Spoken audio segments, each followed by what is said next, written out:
Сегодня готовлю самый быстрый в мире чесночный хлеб. Привет, друзья! С вами Олеся на канале Готовим дома.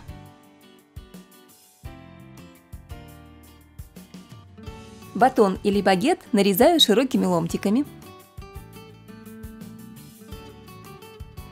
В миске смешиваю 150 грамм мягкого сливочного масла, 4 зубчика чеснока, пропускаю его через чесночный пресс. Добавляю горсть измельченного укропа, вместо укропа можно взять петрушку. Добавляю щепотку соли и перца и хорошо перемешиваю. Ломтики багета выкладываю на противень или на решетку. Смазываю чесночным маслом, духовку разогреваю до температуры 180 градусов и запекаю чесночный хлеб буквально 5-7 минут. Снаружи хлеб получается вкусный и очень хрустящий, а внутри мягкий, нежный. Это самый быстрый рецепт чесночного хлеба, а также он очень вкусный.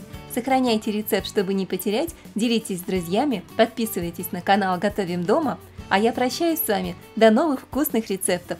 С вами была Олеся, скоро увидимся!